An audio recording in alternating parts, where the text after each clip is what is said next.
haleluya, shalom. Ada sukacita, mari memberikan salam satu dengan yang lainnya dengan senyum yang sukacita, haleluya. Oleh darah anak domba kita diselamatkan saudara, amin. Oleh kesaksian kita memberi berkat bagi setiap sama kita, haleluya. Oleh darah anak domba.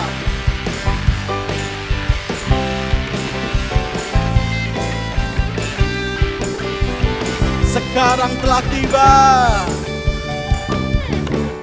Sekarang telah tiba. Keselamatan dan kuasa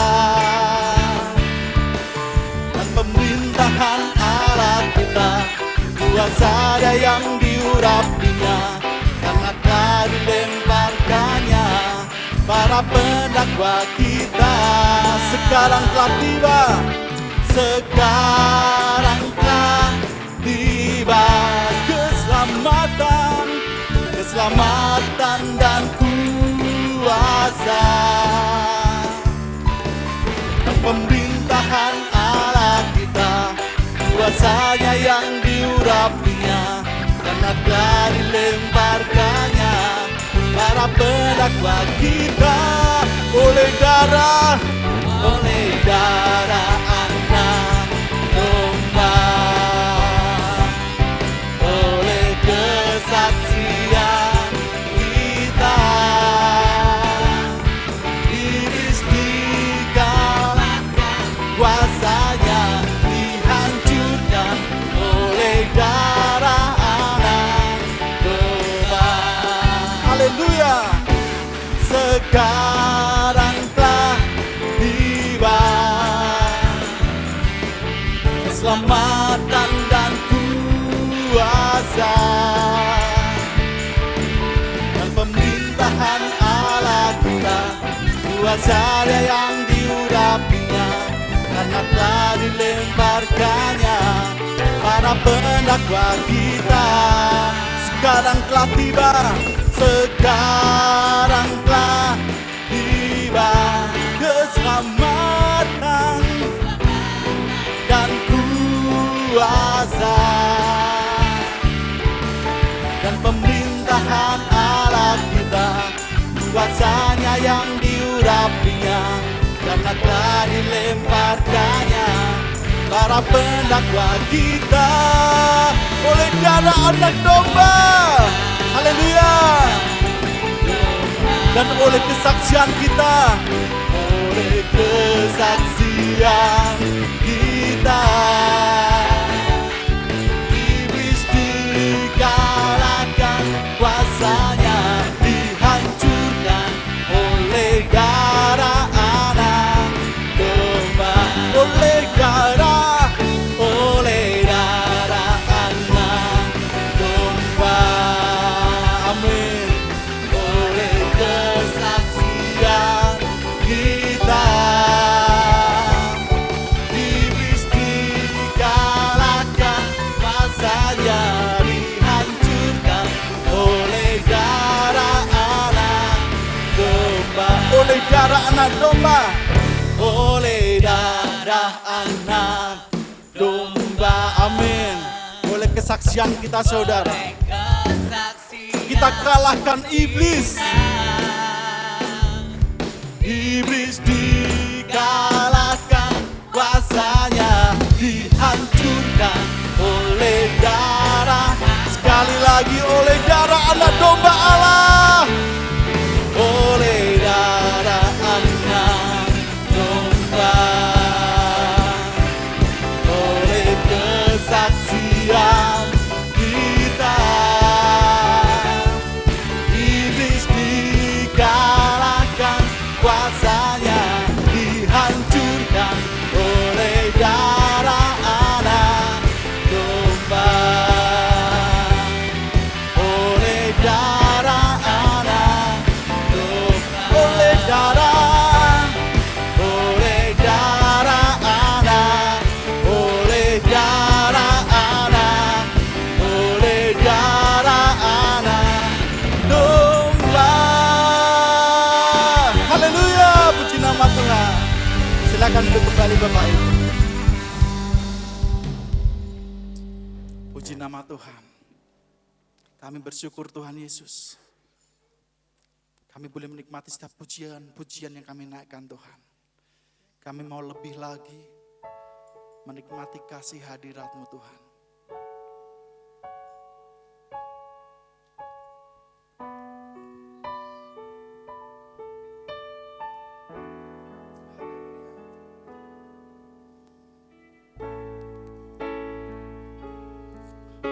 Terima kasih Yesus. Penuhi sekarang Tuhan. Penuhilah hidup kami dengan urapan-Mu Tuhan.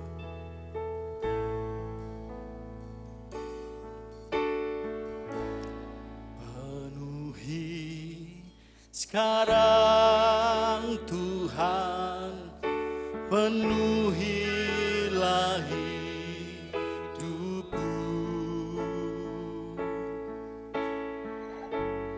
Hatiku bagai tanah gersang, merindukan jamahan Roh Suci.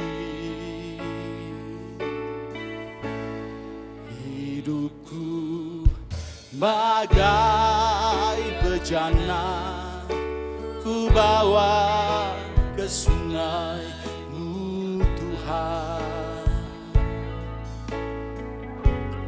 Ingin ku regu kesejukan air hidup-Mu Tuhan.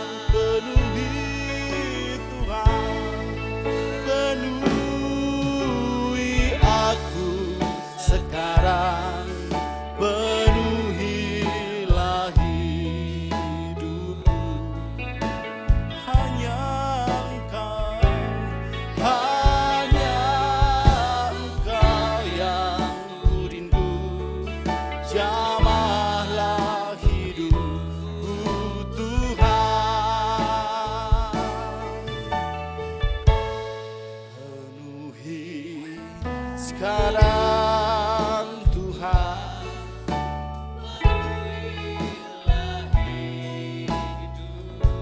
ya Yesus. Hatiku bagai tanah gersang, merindukan jamahan Roh Suci.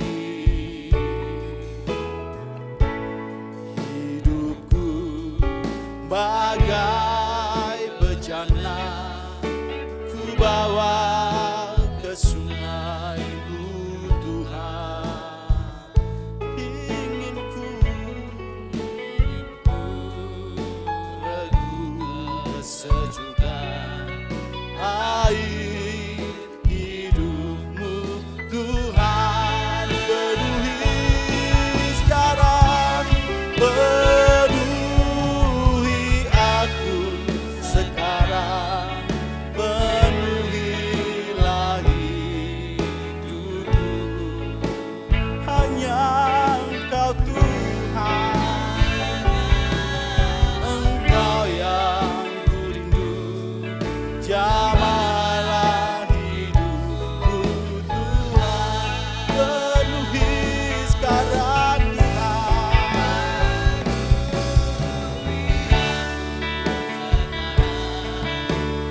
penuhilah hidupku. Terima kasih Tuhan. Hanya Engkau yang ku rindu. Jamahlah hidupku Tuhan. Penuhi Tuhan. Di aku sekarang, penuhilah hidupku. Hanya Engkau yang ku rindu. Jamahlah hidupku Tuhan. Jamahlah hidupku Tuhan. Jamahlah Tuhan. Mari kita berdoa Bapak Ibu yang dikasihi oleh Tuhan. Bapa dalam surga, sungguh kami mengucap syukur pada pagi hari ini. Tuhan sudah bawa kami ke tempat ini untuk kami boleh bersama-sama beribadah. Untuk kami boleh bersama-sama mendengarkan kebenaran-kebenaran firman-Mu ya Tuhan. Kami tahu kami adalah orang yang tidak layak, tetapi Tuhan sudah layakkan kami sehingga kami boleh beroleh keselamatan yang daripada Tuhan. Apapun ya Tuhan yang kami lakukan tidak sebanding dengan apa yang Tuhan sudah berikan bagi kami semua. Karena itu patut kami mengucap syukur. Dan saat kami boleh mendengarkan kebenaran firman-Mu ya Bapa, biar kami buka hati dan pikiran kami. Kami mau jadikan tanah hati kami menjadi tanah hati yang subur. Sehingga setiap benih-benih kebenaran firman-Mu ya Tuhan yang jatuh di atasnya boleh bertumbuh, berakar, berkembang, bahkan berbuah di dalam setiap hidup kami ya Tuhan. Urapi sebentar hamba-Mu yang menyampaikan kebenaran firman-Mu ya Tuhan. Pakai lidah dan bibir hamba-Mu menjadi saluran berkat bagi kami semua. Dan urapan yang sama juga turun ke setiap anak-anak-Mu. Sehingga sebentar kami pulang, kami boleh beroleh berkat ilahi yang daripada Tuhan. Karena itu kami mematakan setiap kuasa jahat apapun yang mencoba merebut kebenaran firman-Mu di dalam hati ataupun pikiran kami tolak patahkan di dalam nama Yesus. Terima kasih Bapa dalam surga, terima kasih Tuhan Yesus, terima kasih Allah Roh Kudus, kami sambut kebenaran firman-Mu, peralaskan doa kami hanya di dalam satu nama yang berkuasa, yaitu nama Tuhan kami, Yesus Kristus. Haleluya. Amin. Shalom Bapak Ibu yang dikasihi oleh Tuhan. Bagaimana kabarnya? Tentunya luar biasa di dalam Tuhan. Terima kasih buat WL Singer, pemain musik yang sudah memberikan yang terbaik kepada Tuhan. Nah Bapak Ibu yang dikasihi oleh Tuhan, ya, saya berpikir, saya merenungkan dan saya berdoa kira-kira apa yang perlu disampaikan pada pagi hari ini Bapak Ibu dikasihi Tuhan. Kemudian saya membaca teks-teks dan saya berhenti di dalam teks, di dalam kitab Samuel, saudara. Karena itu saya rindu untuk memberkati saudara, menyampaikan kebenaran firman Tuhan tentang teladan Samuel, saudara. Apa itu teladan Samuel yang perlu kita pelajari di dalam kehidupan kita semua. Nah Bapak Ibu, kalau Bapak Ibu baca kitab Perjanjian Lama, Bapak Ibu akan ketemu 1 dan 2 Samuel, 1 dan 2 Tawarikh, saudara. Di situ berbicara tentang hakim-hakim di Israel. Ya, karena setelah Musa kemudian Yosua saudara, kemudian tidak ada lagi yang berkuasa, maka diteruskan oleh hakim-hakim saudara. Saudara bisa ketemu di sana ada Deborah, ada Yefta, ada Gideon yang terkenal saudara, ada Simpson juga yang terkenal dipakai di mana-mana, dan salah satunya adalah Samuel. Dan Samuel ini adalah hakim yang paling fenomenal saudara, karena dia adalah hakim terakhir. Karena ketika Samuel memerintah sebagai hakim bangsa Israel pada saat itu melihat kepada bangsa-bangsa lain yang memiliki raja. Kemudian mereka tertarik untuk punya raja. Padahal Samuel sudah memberikan pengarahan-pengarahan kalau kamu memiliki raja maka semua hal yang kamu peroleh di dalam usahamu, di dalam ternakmu, bahkan anak-anakmu yang terbaik itu nanti bagi raja saudara.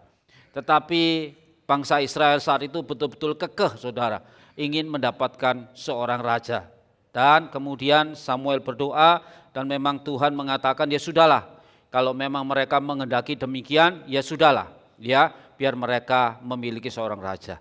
Dan setelah raja itu diangkat, yaitu raja yang pertama Saul, kemudian yang terakhir Samuel kemudian berpamitan kepada bangsa Israel. Nah kita lihat ayat-ayat yang pamitannya Samuel ini saudara, kepada bangsa Israel seperti apa. Kita lihat di dalam 1 Samuel 12 ayat 1 sampai 5. Nah ini ayat yang mendasari khotbah kita pada pagi hari ini. Berkatalah Samuel kepada seluruh orang Israel, telah kudengarkan segala permintaanmu yang kamu sampaikan kepadaku, seorang raja telah kuangkat atasmu. Maka sekarang raja itulah yang menjadi pemimpinmu, tetapi aku ini telah menjadi tua dan beruban. Dan bukankah anak-anakku laki-laki ada di antara kamu? Akulah yang menjadi pemimpinmu dari sejak mudaku sampai hari ini. 3, di sini aku berdiri, berikanlah kesaksian menentang aku di hadapan Tuhan dan di hadapan orang yang diurapinya. Lembu siapakah yang telah kuambil? Keledai siapakah yang telah kuambil? Siapakah yang telah kuperas? Siapakah yang telah kuperlakukan dengan kekerasan?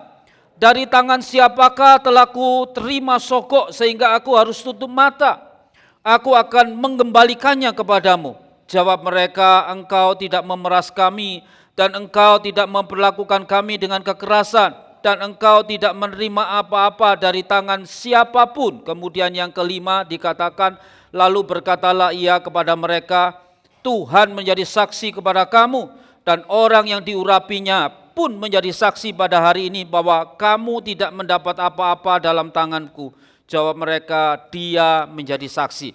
Nah, Bapak Ibu yang dikasihi Tuhan, ini adalah sesi yang paling fenomenal di dalam ayat-ayat itu. Karena ini saksi perkataan-perkataan ini adalah merupakan tanggung jawab daripada seorang Samuel, saudara. Ketika dia sudah menjadi hakim, bahkan dikatakan Samuel juga menjadi nabi, saudara. Karena dia yang mengangkat Saul dan juga mengangkat Daud, mengurapi, saudara.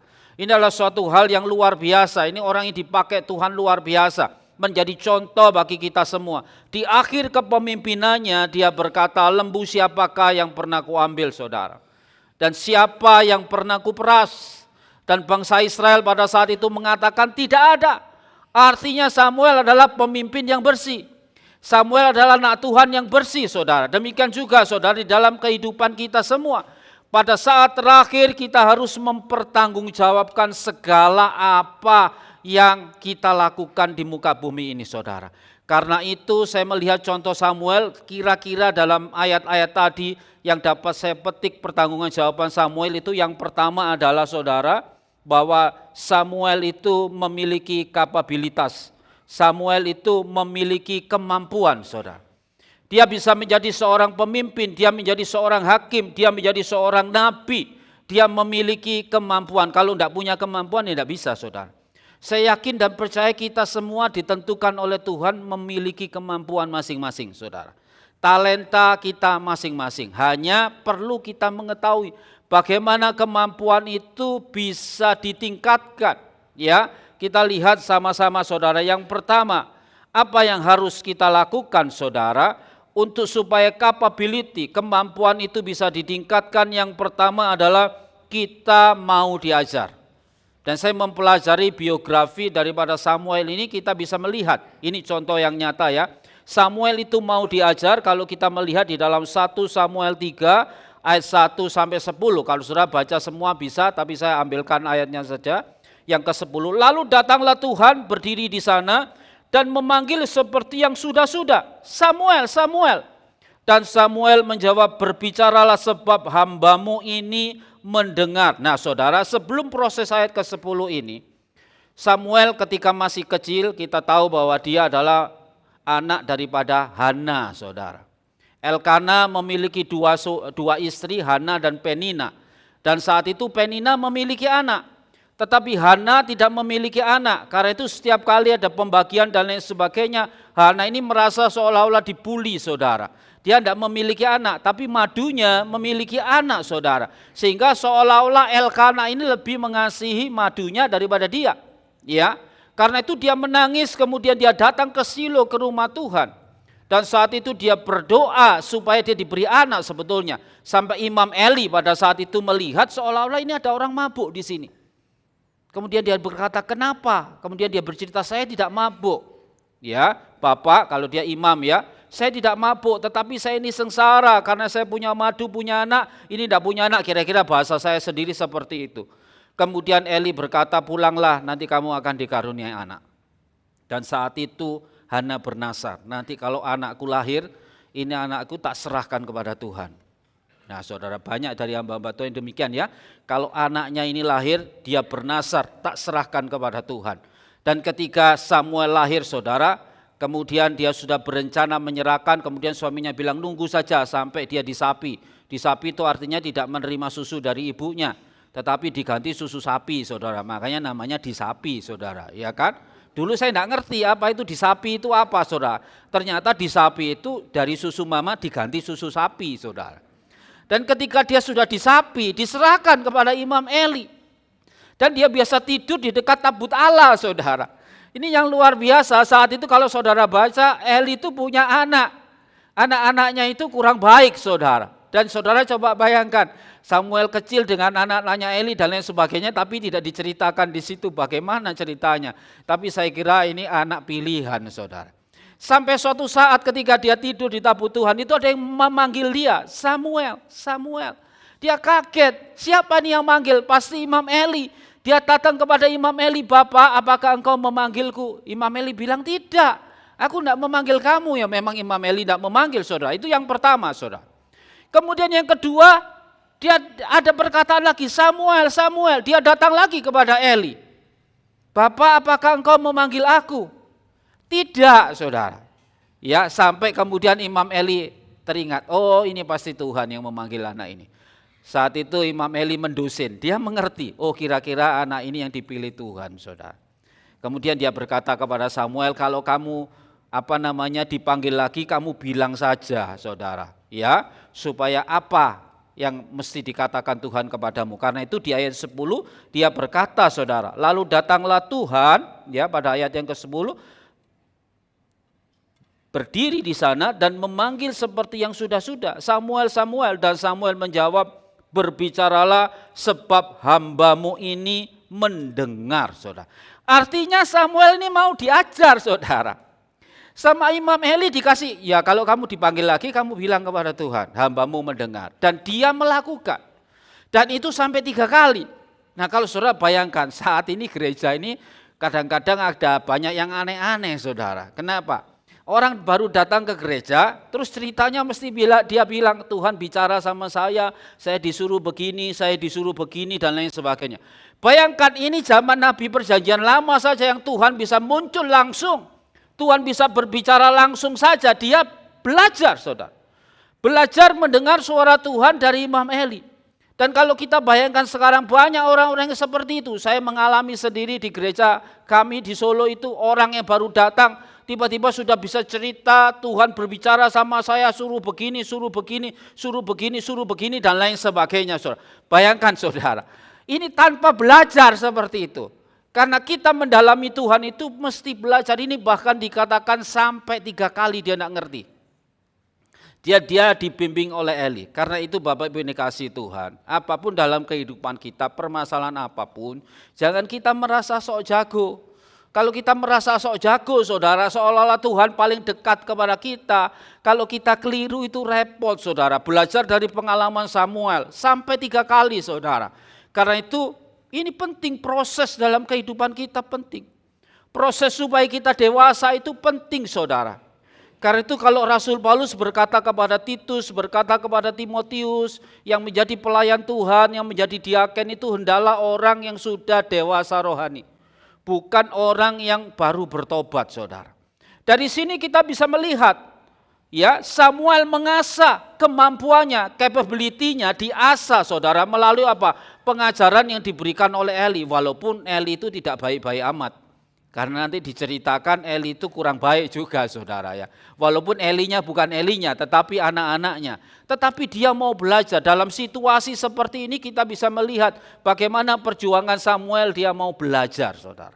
Ya, karena itu yang pertama, kalau kita punya kemampuan kita harus mau belajar.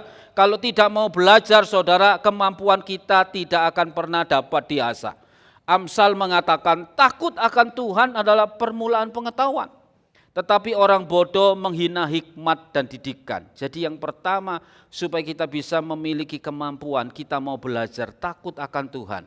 Dan di situ Tuhan akan membukakan rahasia-rahasia kebenarannya di dalam kehidupan kita semua. Kemudian berikutnya dikatakan berpeganglah pada didikan. Janganlah melepaskannya, peliharalah dia karena dialah hidupmu. Sehingga saudara, Bapak Ibu yang dikasihi oleh Tuhan, kadang-kadang saya itu merasa lucu ya saudara, ada pendeta senior di sebuah gereja. Tiba-tiba ada seorang datang, tidak tahu entah dari mana, baru bertobat dan dari mana kemudian bernubuat, saudara. Nanti gereja ini akan menjadi besar, Bapak akan dipakai luar biasa, nanti akan begini. Loh, pendeta senior ini bisa apa saudara?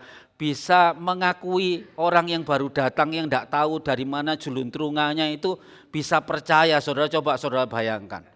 Seorang pendeta senior itu kan sudah dipakai Tuhan luar biasa. Jadi jangan gampang-gampang terima, ada banyak orang saudara yang seringkali memuji-muji, ujung-ujungnya nanti apa saudara? UUD, ujung-ujungnya UUD, saudara di kelompok sel saudara juga demikian. Kalau nanti kedatangan orang memuji-muji setinggi langit dan lain sebagainya, ujung-ujungnya apa? Pinjam uang saudara, ya. Kan seperti itu saudara. Lah ini pendeta senior enggak bisa loh saudara. Ada orang baru datang menggurui dia kan enggak bisa. Kan kebalik itu sama nanti Samuel menggurui Eli saudara. Tapi dia datang kepada Eli. Bapak Ibu dikasih Tuhan kalau ada persoalan apapun yang saudara tidak ngerti. Jangan saudara itu macam-macam dipikir sendiri. Ya berkata kepada Tuhan seperti ini dan lain sebagainya saudara. Tetapi saudara datang pada gembala saudara dan saudara bertanya paling tidak seperti itu. Kalau saudara dapat sendiri it's okay tidak masalah. Tapi ditanyakan karena dikatakan dalam firman Tuhan ujilah segala sesuatu. Apakah itu benar? Diuji kesudahannya. Saya pernah cerita, pernah punya pengalaman ketika saya ada di Semarang, saudara. Ada seorang pendoa. Dia punya seorang anak pemain keyboard, ganteng saudara. Lebih ganteng dari pemain tadi saudara. Maaf ya, lebih ganteng, jelas lebih ganteng dia. Dia tinggi lebih ganteng saudara. Nah kemudian di sana ada seorang pemain tamborin. Pemain tamborinnya itu cantik saudara. Ya. Kira-kira begitu, tapi tidak saya bandingkan dah, nanti tidak enak saudara. Dia jadi. Kemudian ibu si pendoa ini tiba-tiba satu saat tidak tahu dia kesengsem sama anak pemain tamborin dan lain sebagainya. Dia mendekati anak pemain tamborin ini dan berkata, Tuhan berkata kepada saya, kamu jodohnya anak saya. Loh, tapi itu klop loh saudara, kalau saya lihat klop, karena pemain keyboardnya itu ganteng tinggi, pemain tamborin juga tinggi cantik. Lah ini kan Mimilan Mintuno saudara. Nah sudah. Ini cantik, ini sudah cocok kan. Nah kemudian mereka bertunangan. Sudah bertunangan, setelah bertunangan kemudian si ibu pendoa ini punya teman-teman yang mungkin nyinyir, suka nyinyir saudara. Kemudian diceritai hati-hati loh, anak itu dia pemain tamborin. Dulu waktu main tamborin sering bawa pulang baju-baju tamborin tidak dikembalikan. Nah saudara, mulai malah dek, gitu kan, dek sudah mulai tidak enak saudara. Kemudian kedua ada yang datang lagi tahu ceritanya, saya tahu dari sejak kecil loh, itu anaknya pembantu, dititipkan sama neneknya. Wah ini rahasia lagi saudara, dibuka lagi rahasianya. Lah mama pendoa ini jadi ketar-ketir saudara, akhirnya keputusannya apa saudara? Dipisahkan loh, bayangkan. Dipisahkan tidak jadi. Tapi kejadian sungguh akhirnya anak pemain tamborin ini dapat orang yang lebih kaya. Terus dia menikah saudara. Tapi tidak jadi sama pemain keyboard, maaf ya pemain keyboard, tidak jadi sama pemain keyboard saudara. Karena diputus oleh mamanya. Tapi yang saya khawatirkan itu pertama mamanya itu bilang, Tuhan berkata kepada saya, kamu jodoh anak saya. Loh saudara bayangkan. Kalau Tuhan berkata itu masa Tuhan mencela-mencele? Itu istilahnya kan isu dele sore tempe saudara. Nah kan seperti itu kan, tidak seperti itu. Tapi dia dipisahkan. Lah terus seperti apa seperti ini saudara? Banyak orang akhir zaman itu seperti itu. Suka-sukanya ya seperti saya nanya sendiri. Nanti hati-hati ya cewek-cewek yang cantik-cantik kalau di suatu saat ditantangi pemuda terus bilang tadi malam Tuhan bilang sama saya, kamu jodoh saya. Saudara mesti tangkis. Tangkisnya gimana? Saya juga berdoa, Tuhan belum jawab. Nah gitu saja. Kalau sudah main Tuhan sama main Tuhan lebih baik. Tuhan saya sudah bicara juga, tapi Tuhan belum jawab, jadi tunggu ya. Nah gitu aja saudara. Iya kan? Ya seperti itu. Makanya itu perlu diuji. Latihannya Samuel ini sampai 3 kali saudara dipanggil Tuhan, dia tidak ngerti saudara. Tapi dia datang kepada Eli dan dia mau diajar. Yang kedua supaya kapabilitas kita meningkat seperti Samuel itu saudara, dia mau belajar. Bukan mau diajar saja, tetapi dia mau belajar. Kalau saudara dikasih tahu, kemudian pulang lupa ya sama saja. Tapi mau belajar, itu di dalam 1 Samuel 11 sampai 20, tapi saya bacakan beberapa ayat saja. Di dalam ayat 18 dikatakan, lalu Samuel memberitahukan semuanya itu kepadanya dengan tidak menyembunyikan suatu apapun. Kemudian Eli berkata, dia Tuhan biarlah diperbuatnya apa yang dipandangnya baik. Dan Samuel makin besar dan Tuhan menyertai dia dan tidak ada satupun dari firman-Nya yang dibiarkannya gugur. Tidak ada satupun dari firman-Nya yang dibiarkannya gugur. Artinya mau belajar. Kalau sudah diajarkan tentang kebenaran, maka kebenaran itu diambil dan kebenaran itu dilakukan. Banyak orang katanya itu telinga masuk telinga kanan, keluar telinga kiri. Masih lumayan agak nyantol di kepala. Tapi kalau masuk telinga kanan, mendal keluar telinga kanan, itu sudah tidak kena sama sekali, saudara. Iya kan? Jadi dia tidak ada satupun firman-Nya yang gugur. Makanya ketika Eli bertanya, kemudian kan ketika Tuhan bicara kepada Samuel itu, dia bicara tentang Eli. Kemudian Eli bertanya, anakku tolong ceritakan apa yang dikatakan Tuhan tentang aku. Dan jangan satupun yang kamu sembunyikan ya. Ya karena Eli ini bapaknya saudara, maka dia jujur mengatakannya walaupun ketar-ketir loh saudara. Karena ceritanya itu Tuhan akan menghukum Eli dan anak-anaknya. Diceritakan kepada Samuel. Nah Samuel harus ngomong sama Eli, kalau anak-anak Eli dan Imam Eli sendiri itu akan dihukum saudara. Tetapi dia mau belajar. Artinya firman, kalau firman ya katakan firman, jangan dibelokkan. Iya kan?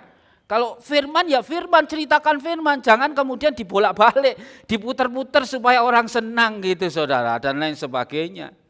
Kalau ada orang melakukan hal-hal yang tidak baik ya ditegur, hal-hal yang tidak baik itu dibetulkan.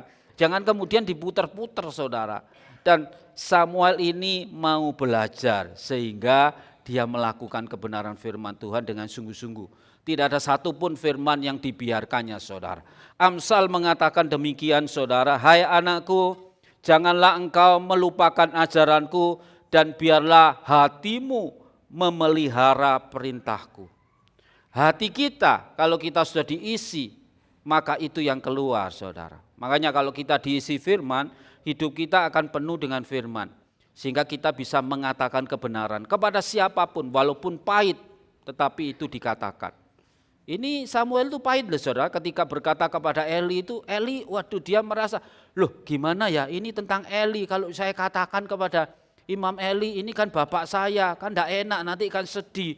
Saya tutup-tutupi saja enggak. Kalau firman, itu firman saudara. Makanya Amsal mengatakan, janganlah engkau melupakan ajaranku dan biarlah hatimu memelihara perintahku. Berikutnya dikatakan, karena perintah itu apa? Pelita. Dan ajaran itu cahaya dan teguran yang mendidik itu adalah jalan kehidupan. Ya, apapun saudara, kalau itu firman Tuhan, ya katakan ya. Kalau tidak, katakan tidak, saudara. Memang ada beberapa jenis orang, saudara, yang saya gambarkan di sini. Ada di dalam Gospel Herald itu ditulis ini an Arab proverb. Jadi amsal daripada orang Arab itu mengatakan begini. Memang ada macam-macam orang, kira-kira tipenya 4. Dikatakan he that knows not and knows not that he knows not, he is a fool, shun him. Dia tidak memiliki kemampuan. Dan dia tidak tahu kalau dia tidak memiliki kemampuan, dia itu orang bodoh, jauhi saja. Jadi dia itu tidak tahu kalau dia tidak mampu saudara. Jadi maunya saya bisa, padahal dia tidak tahu kalau dia itu tidak bisa. Jadi jauhi dia, itu orang bodoh. Ini jenis orang yang pertama saudara. Ada jenis orang yang kedua, dikatakan begini, he that knows not and knows that he knows not, he is simple, teach him. Dia adalah orang yang tidak punya kemampuan, tapi dia tahu kalau dia tidak punya kemampuan, maka ajarlah dia itu orang yang sederhana, bisa diajar. Saya tidak bisa kayak orang-orang desa, saya tidak bisa Pak. Dia tahu kalau dia tidak punya kemampuan. Dia seorang yang simple, orang yang sederhana yang perlu diajar. Kemudian jenis orang yang ketiga, he that knows and knows not that he knows, he is asleep, wake him. Dia adalah orang yang punya kemampuan, tetapi dia tidak tahu kalau punya kemampuan, itu berarti orang sedang tidur. Ya, dia punya kemampuan, tapi dia tidak tahu kalau saya ini punya kemampuan, saudara. Seperti orang itu loh, punya kemampuan tenaga, tidak ngerti, dia takut terus sampai suatu saat dikejar anjing. Dia lari, kemudian ada lubang 2 meter, dia bisa loncat terus. Oh berarti dia punya kemampuan, tapi dia tidak tahu kalau dia punya kemampuan. Sampai dikejar anjing baru ngerti kalau dia mampu saudara. Nah itu orang yang apa saudara, orang yang sedang tertidur. Dan orang itu perlu dibangunkan, tetapi yang keempat ini orang yang bijaksana saudara. Orang yang bijaksana yang bagaimana? He that knows and knows that he knows, he is a wise man, follow him. Dia orang yang punya kemampuan dan dia tahu kalau dia mampu. Itu orang yang bijaksana, maka ikuti dia saudara. Dalam kehidupan kita seringkali hal-hal ini terjadi. Kita bisa melihat Orang iki ora iso kok merasa bisa terus begitu ya kan. Orang ini mestinya bisa kok dia merasa enggak bisa, kan seperti itu saudara. Makanya ini saudara ya, proverb ini bisa menjadi acuan bagi kita. Ada orang-orang yang seperti itu. Tapi kita menjadi tipe yang keempat seperti Samuel ya. Dia tahu dia punya kemampuan ya saudara, sehingga dia mau dididik dan mau diajar. Itu yang pertama saudara. Samuel mempunyai capability ya, sehingga dia bisa memberikan akuntabilitas, memberikan pertanggungjawaban di saat akhir kepemimpinannya. Kemudian yang kedua saudara ya, yang kedua itu adalah Samuel memiliki integritas. Di samping dia punya kapabilitas, kalau tidak diikuti dengan integritas, ya percuma saudara. Iya kan? Harus punya integritas. Integritas itu apa saudara? Integritas itu adalah, pikiran, perkataan, dan perbuatan selaras. Itu betul saudara. Kalau saudara ketemu orang, dalam pikiran saudara berkata orang ini baik. Kemudian saudara berkata, kamu baik. Kemudian saudara mengasihi dia, cocok. Tapi saudara ketemu orang ini jelek ya. Tapi saudara ngomong kamu baik ya. Ini munafik saudara. Itu enggak punya integritas saudara. Ya kan sering orang kan begitu. Kowe cek gantengnya ya, padahal irungnya pesek. Nah saudara. Tapi orang pesek belum tentu enggak ganteng loh saudara. Ya, kalau yang lain-lainnya bagus kan jadi bagus juga saudara. Ya, seperti itu saudara. Nah coba kita melihat dia punya integritas, kita lihat satu ayat ya, saya tidak ambil banyak-banyak, tapi dari cerita itu ya kita bisa melihat bagaimana Samuel yang punya integritas. Lalu berkatalah Samuel kepada seluruh kaum Israel demikian, jika kamu berbalik kepada Tuhan dengan segenap hati, maka jauhkanlah para Allah asing dan para Asitoret dari tengah-tengahmu, dan tujukan hatimu kepada Tuhan, dan beribadalah hanya kepadanya, maka ia akan melepaskan kamu dari tangan orang Filistin, saudara. Jadi Samuel mendidik, karena dia punya integritas, mendidik bangsanya untuk punya integritas sama Tuhan. Takut akan Tuhan, saudara. Takut akan Tuhan. Bahkan di dalam pasal 12 ayat 24 dikatakan, hanya takutlah akan Tuhan dan setialah beribadah kepadanya dengan segenap hatimu. Sebab ketahuilah betapa besarnya hal-hal yang dilakukannya di antara kamu, saudara. Jadi integritas itu pikiran, perkataan, perbuatan itu sama, selaras, saudara. Ya, bayangkan kalau kita tidak punya integritas, kita tidak akan pernah satu kata jujur. Jujur itu adalah orang yang memiliki integritas. Kita ada di tengah-tengah ini, saya berkata di tengah-tengah saudara. Saya ada di rumah, saya ada di kamar sendirian, semuanya sama. Ya, kan banyak orang berkata, itu tanya ajudannya saja, pasti tahu nanti semuanya. Kelihatannya baik, tanya ajudannya saja. Kalau rumah tangga, tanya pembantu rumah tangganya saja. Ku pendeta yang luar biasa Pak, baik wis teko pembantu nih. Kira-kira di rumah seperti apa, begitu saudara. Ya, itu bicara tentang integritas. Dipuja-puja kamu rendah hati, kamu sabar dan lain sebagainya. Wah, tapi kalau di tempat lain dan lain sebagainya, wah, saudara berbeda. Nah, itu berarti tidak memiliki integritas, saudara. Tidak memiliki kejujuran. Suatu saat ada ilustrasi, ini ilustrasi cerita, saudara. Seorang raja itu ingin cari penggantinya, atau kalau penggantinya enggak pas lah, ingin cari menantu gitu saja, saudara, kan enak. Jadi menantu itu maksudnya dia punya cewek putri yang cantik. Dia mau cari menantu. Kemudian datang banyak orang, saudara, pemuda-pemuda yang tampan-tampan, datang semuanya untuk mengikuti tes. Kemudian raja cuma sederhana, setiap dari kalian saya kasih 1 biji. 1 biji, ya. Nanti biji ini tolong ditanam, nanti hasilnya saya lihat. Hasilnya nanti yang paling baik itu yang akan jadi menantu saya, saudara. Nah, ada seorang bernama George ya, George kalau George, saudara, ya. Karena ini di negara barat cari mantunya, saudara, ya. Lah George ini menanam, saudara, di rumah. Disirami air, kok enggak tumbuh. Dibolak-balik lagi, kok enggak tumbuh, saudara. Terus dia berkata kepada mamanya, gimana ini Ma? Ini enggak tumbuh, sudah, saya sudah pasti kalah ini. Enggak apa-apa, kamu jujur saja, biar bilang ke raja nanti. Sampai kemudian dikasih tempo 1 bulan saudara, 1 bulan kemudian ya semuanya dikumpulkan lagi. Coba dibawa semua pot-potnya yang ditanami biji itu. Ada 1 orang tumbuh, buahnya banyak saudara. Lagi tumbuh ada kembangnya, tumbuh dan lain sebagainya. Sampai kena potnya jod, loh kok enggak tumbuh? Dia tanya, loh kok enggak ada apa-apa saudara? Nah jodnya bilang kepada raja, maaf tuanku raja, ampuni aku. Sudah saya berusaha sedemikian lupa loh, memang enggak bisa tumbuh. Terus rajanya bilang, kamu pemenangnya, kamu jadi mantu saya. Loh semuanya heran, kenapa? Memang saya sudah memberi biji kepada kalian semua, biji itu sudah saya masak. Biji itu dimasak, sudah tidak mungkin biji itu bisa tumbuh saudara. Nah yang lainnya bisa tumbuh dari mana? Ya orang ngerti saudara, mungkin ambil biji lain, ditumbuh. Biji lain dia ya tidak ngerti, ya George ini yang jujur saudara. Dia tanam loh kok tidak tumbuh-tumbuh, ya sudah gitu saudara. Sampai dia mengeluh kepada mamanya, kok tidak bisa tumbuh toh mama, padahal aku lah ganteng. Ya, orang payu saudara. Ya, tapi dia di bawah ya sudah, memang tidak bisa tumbuh ya katakan tidak bisa tumbuh. Saudara, ini kejujuran. Dan dia akhirnya jadi mantu raja saudara. Mungkin nih Bapak Ibu kalau terinspirasi bisa cari mantu seperti itu. Carilah mantu dilombakan. Ya enggak ya zaman sekarang masa cari mantu dilombakan, woro-woro di kecamatan. Halo siapa yang cari mantu? Harap hubungi rumah ini alamat ini saudara. Enggak ya saudara, ini cuma ilustrasi saja bahwa kejujuran itu mendatangkan berkat saudara. Ya, coba kita compare karena di dalam kitab Samuel ini ya.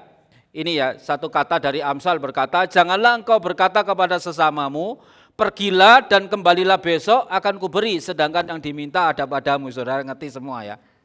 Kadang-kadang orang ketok pintu, papa enggak ada di rumah, mama enggak ada di rumah, punya uang, saya enggak punya uang, enggak duit-duit tenan, repot saudara. Iya kan. Suatu saat ada kelompok sel itu saudara, ya saya di Semarang dulu kan punya kelompok sel. Ada salah satu anggota kelompok sel itu bicara sama saya gembalanya ditanyai, saudara, Pak saya mau pinjam uang 2 juta lah, aku 2 juta randuwe, ya saat itu ya, ya punya kalau dipaksa ya punya. Tapi kalau saya beri 2 juta saya punya keperluan yang lain, wis gampangannya saya kemudian diberi hikmat oleh Tuhan, wis tak kasih 500.000, sudah enggak usah pinjam diambil saja, bawa pulang. Loh saya kan jujur toh, saya kasih 500.000. Saya enggak ngomong kalau saya enggak punya 2 juta atau punya 2 juta. 500.000 ini kamu ambil pulang. Nah hasilnya dia tetap kelompok sel. Karena kalau saya pinjami 2 juta, orang iso nyaur, orang gelem teko. Pasti hilang dalane saudara. Hilang dalane.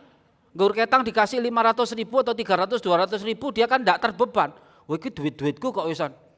Bapaknya sudah memberi saya, dia datang lagi dengan bebas riang gembira. Siapa tahu bisa pinjam lagi nanti.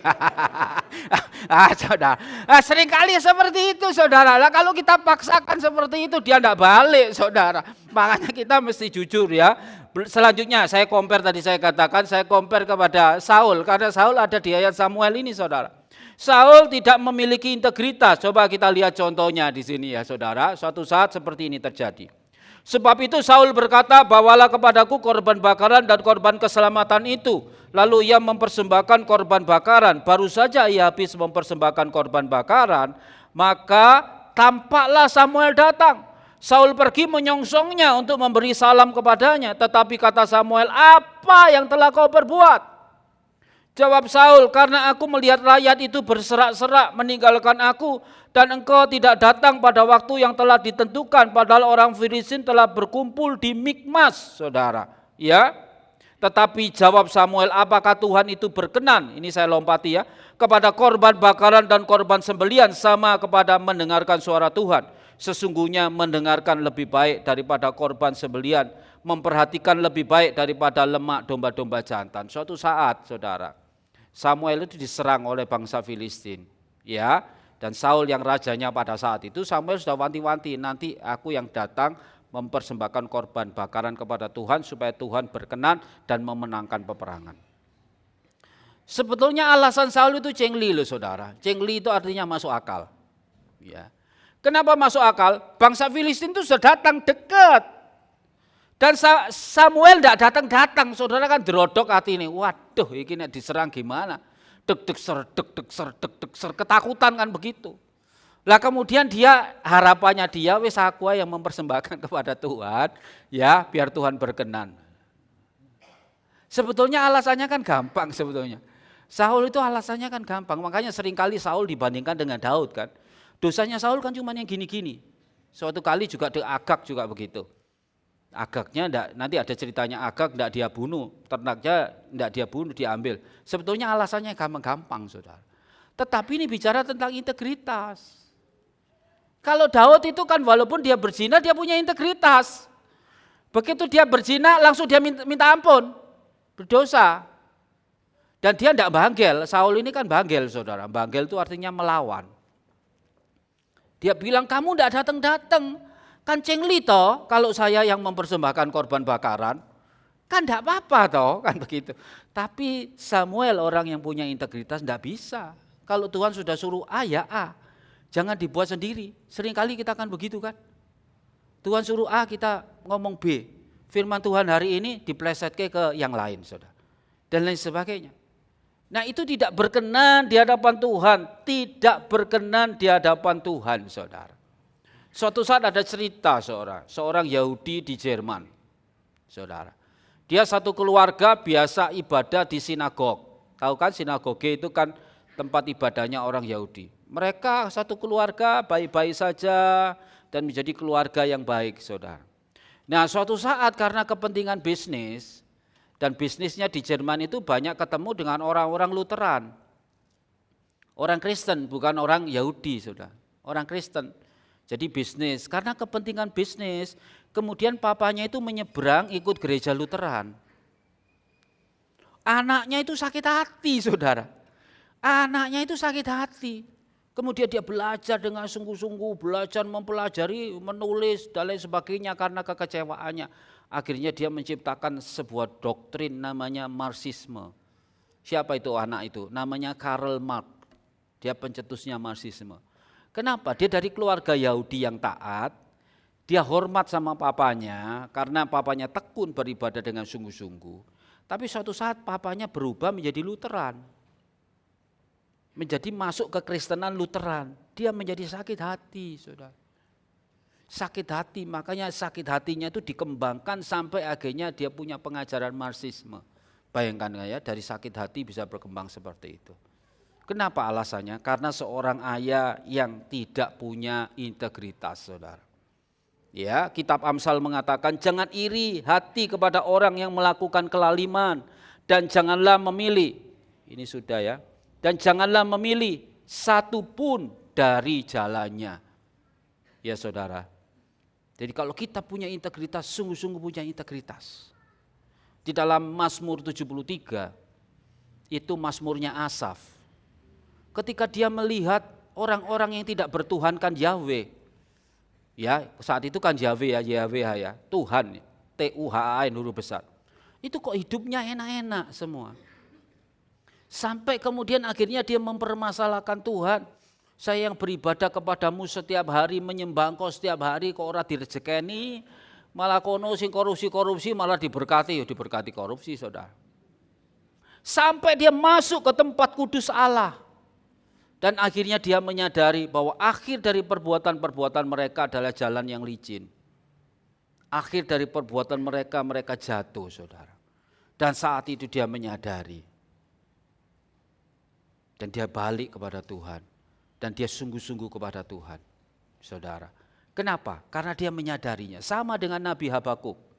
Ya, Habakuk itu juga begitu. Mempermasalahkan orang lain. Orang yang enak-enak. Tapi dia nabi yang kok begini-begini saja keadaannya.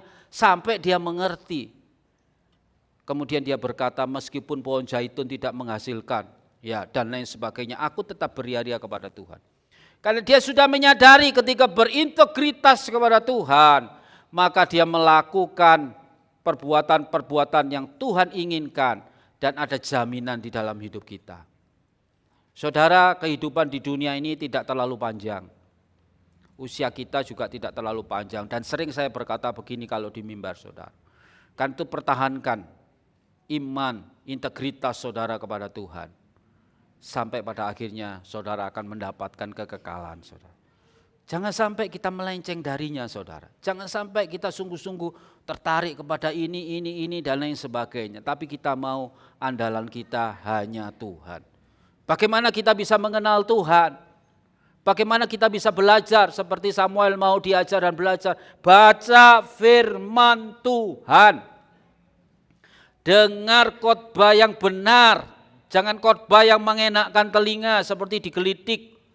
Karena 2 Petrus mengatakan pada akhir zaman ini banyak orang senang digelitik telinganya. Dipuji-puji, disenang-senangkan, semuanya baik-baik. Ya, orang Kristen tidak akan pernah sengsara, semuanya berkat dan lain sebagainya, senang semua saudara. Jangan, tetapi kita juga mau dididik, karena Tuhan mendidik kita saudara.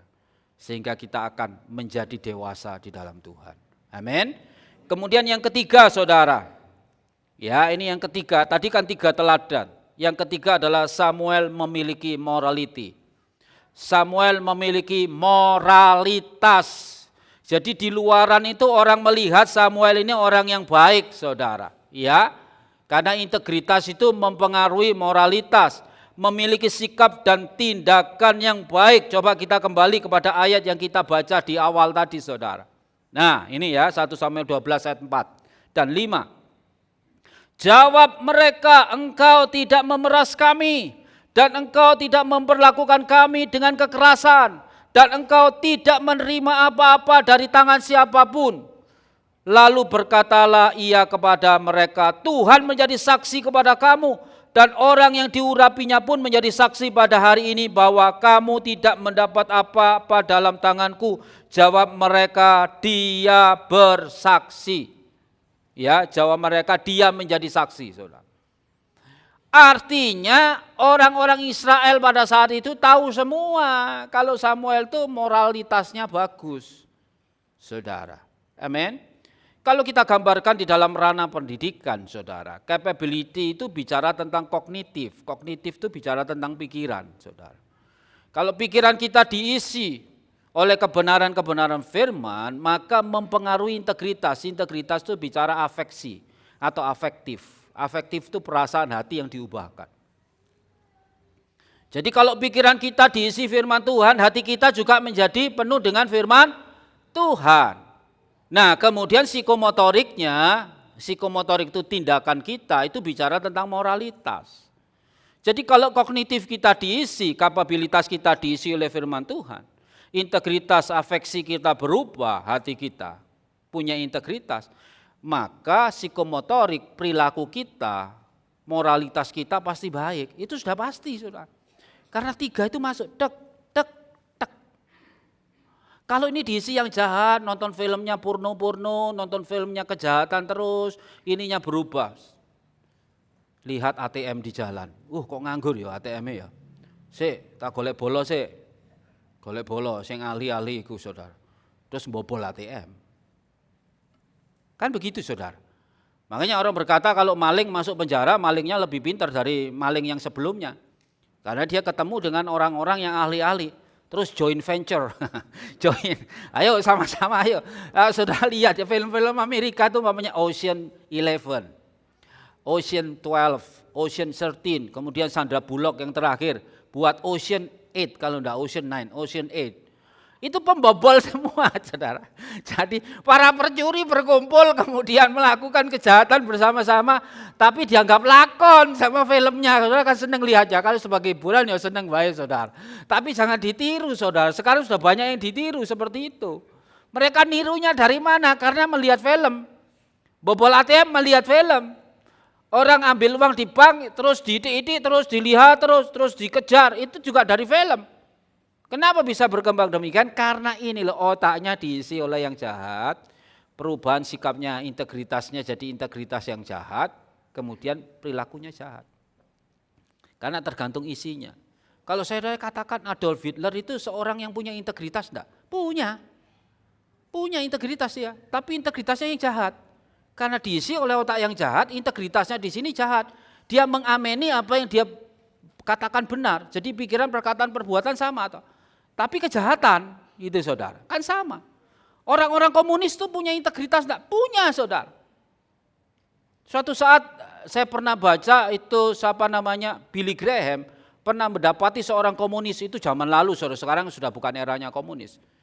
Di Amerika Latin dia ketemu seorang pemuda Kristen yang berubah jadi komunis. Dia lihat catatan-catatan pemuda itu militan banget, saudara.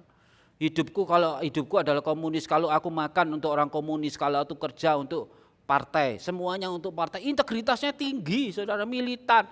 Tapi integritas untuk sesuatu yang salah. Tapi kalau pikiran kita diisi oleh firman Tuhan, integritas kita adalah untuk sesuatu yang benar. Melakukan kebenaran, saudara. Sehingga tindakan kita adalah tindakan-tindakan yang benar, saudara. Ya, saya lanjutkan ya. Nah, kemudian Amsal mengatakan begini, takut akan Tuhan ialah membenci kejahatan. Aku benci kepada kesombongan, kecongkaan, tingkah laku yang jahat, dan mulut penuh tipu muslihat, saudara. Ini bicara tentang moralitas, saudara. Ya. Berikutnya dikatakan, janganlah hatimu membelok ke jalan-jalan perempuan itu, dan janganlah menyesatkan dirimu di jalan-jalannya, karena banyaklah orang yang gugur ditewaskannya, sangat besarlah jumlah orang yang dibunuhnya. Anak-anak muda, ya, ini kan eranya komputer yang luar biasa, sampai ke metaverse dan lain sebagainya, saudara. Sudah sesuatu yang luar biasa. Jangan sampai kita tergoda oleh hal-hal itu, saudara. Ya, maksudnya yang jahat ya, bukan yang baik. Kalau yang baik ikuti, saudara. Tapi yang jahat jangan sampai seperti itu. Sekarang ini kan aneh-aneh, saudara.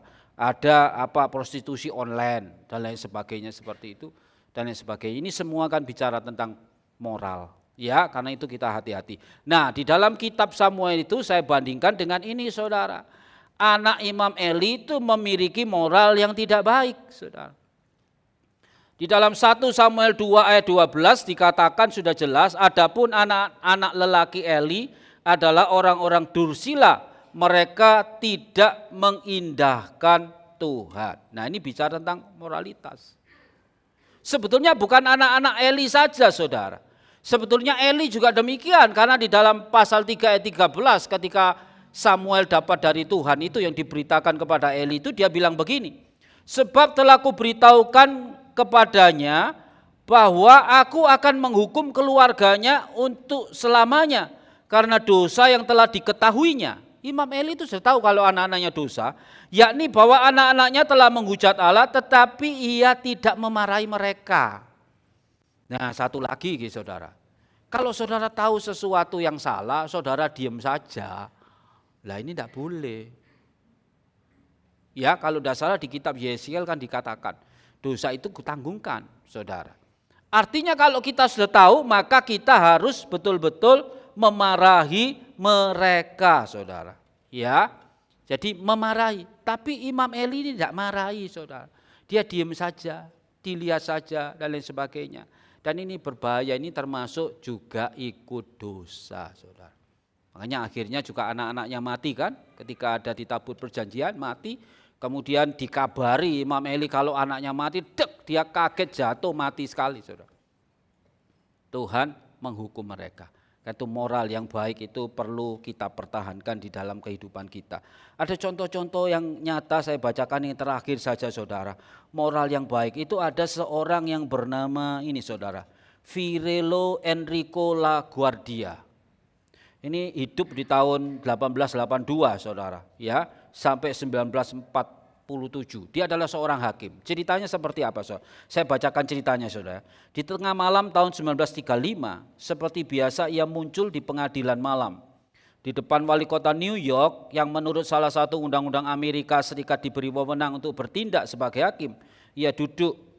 Di depannya duduk seorang pesakitan, seorang wanita berpakaian compang-camping. Wanita itu dituduh mencuri sepotong roti dari sebuah bakery. Jadi dia nyuri roti. Lalu kepada LaGuardia wanita itu mengaku terpaksa mencuri lantaran putus asa, anak perempuannya sedang sakit dan kedua cucunya kelaparan sementara menantunya minggat tak bertanggung jawab. Nah, ini alasannya kan seperti itu. Di lain pihak pemilik bakery tidak mau mencabut pengaduan. Kalau dibiarkan ia akan merusak lingkungan yang mulia, ujarnya. Ia harus dihukum untuk memberi pelajaran kepada yang lain. Kemudian apa yang dilakukan oleh LaGuardia, saudara? LaGuardia menarik nafas panjang lalu berkata kepada wanita tersebut, saya tetap menghukum kamu hukum tidak pandang bulu, hukumanmu membayar denda $10 US dollar atau kurungan 10 hari. Tapi setelah dia mengatakan begitu di luar dugaan sambil mengucapkan vonis, Gardia membuka topinya, itu ya, topi toga itu saudara. Sedangkan yang kanan merogoh selembar uang dari saku, lantas memasukkannya ke dalam topi. Terus dia bilang, ini $10 dendamu, sekarang juga saya bayarkan. Jadi sama hakimnya dibayar sama LaGuardia. Selanjutnya saya akan mendenda semua orang yang hadir di ruangan ini. Masing-masing 50 sen dolar karena hidup di kota ini dan membiarkan seorang mencuri roti agar cucunya bisa makan. Saudara jurusita katanya kumpulkan uang dan berikan kepada saudara terdakwa. Dikumpulkan, dapat satu orang 50 sen, dapat $47,5. Ini seorang yang punya moralitas yang tinggi saudara, seorang hakim. Pesakitannya ya tetap dihukum, tapi dia berikan seperti Yesus yang menebus kita. Ini uang dendanya, sekalian yang lain didenda aja. Wah, ada orang kekurangan kok tidak ada yang membantu gitu saudara. Dia punya moralitas yang tinggi dalam hal ini saudara. Satu cerita yang terakhir di dalam bukunya Dr. Tim LaHaye. Ini mungkin saudara pernah dengar ya. Dalam bukunya yang berjudul You and Your Family, dia memberikan diagram silsilah 2 orang yang hidup pada abad 18. Ya, seorang bernama Max Jukes dan seorang bernama Dr. Jonathan Edwards, seorang pendeta. Ya, dikatakan Max Jukes ini adalah seorang penyelundup alkohol yang tidak bermoral. Tapi Jonathan Edwards ini orang yang bermoral karena dia seorang pendeta. Kemudian dari silsilah itu, saya bacakan ya, Jonathan Edwards ini menikah dengan seorang wanita yang mempunyai iman dan filsafat hidup yang baik. Melalui silsilah kedua orang ini, ditemukan bahwa Max Jukes yang tidak punya moral itu terdapat 1026 keturunan. 300 orang mati muda, 100 orang di penjara, 190 orang pelacur, 100 orang peminum berat. Tidak bermoral, keturunannya jadi jelek-jelek. Tapi dari Dr. Edward, Jonathan Edward terdapat 729 keturunan. 300 orang jadi pengkhotbah, 65 orang profesor di universitas, 13 orang penulis, 3 orang pejabat pemerintah dan 1 orang wakil presiden Amerika, saudara. Jadi saudara bisa bayangkan kalau orang yang berperilaku baik dan anak-anak Tuhan yang sungguh-sungguh pasti hidupnya akan diberkati bahkan sampai ke anak cucu. Saya ambil quotation yang terakhir dari George Hegel, saudara berkata begini. The only thing that we learn from history is that we learn nothing from history. Artinya apa saudara? Satu hal yang kita pelajari dari sejarah adalah bahwa kita tidak belajar dari sejarah. Lowong sejarahnya sudah begitu kok ditiru. Iya kan? Sejarahnya begitu kok ditiru. Ini kan sama dengan kitab Hakim-Hakim kan? Iya kan? Sama zamannya Samuel sampai Samuel yang terakhir. Kalau bangsa Israel itu dekat sama Tuhan diberkati. Kemudian meninggalkan Tuhan dikutuk. Dikirim hakim lagi. Dekat sama Tuhan lagi diberkati. Lah kok ditiru terus saudara? Jadi kalau yang jelek jangan ditiru. Karena itu the only thing that we learn from history. Satu hal yang kita pelajari dari sejarah. Bahwa kita tidak belajar apa-apa dari sejarah. Jadi kalau papanya itu kurang baik ya jangan ditiru. Kalau kakeknya kurang baik ya jangan ditiru. Tapi kebanyakan orang kan kemudian meniru. Saudara.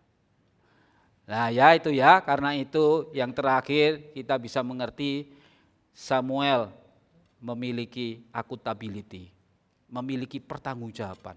Kenapa? Karena dia punya 3 teladan, ya. Teladan yang pertama, ya, capability, kalau saya Inggriskan itu C, saudara. Teladan yang kedua adalah integrity, itu kalau di Inggriskan I. Kalau M itu terakhir morality, kalau di Inggriskan M. Sehingga kalau digabung, Samuel punya 3 teladan, makanya dia bisa berkata CIM. Lihat saya. Seperti Rasul Paulus, tirulah aku, lihat saya. Kalau kita enggak ada apa-apanya saudara, enggak ada.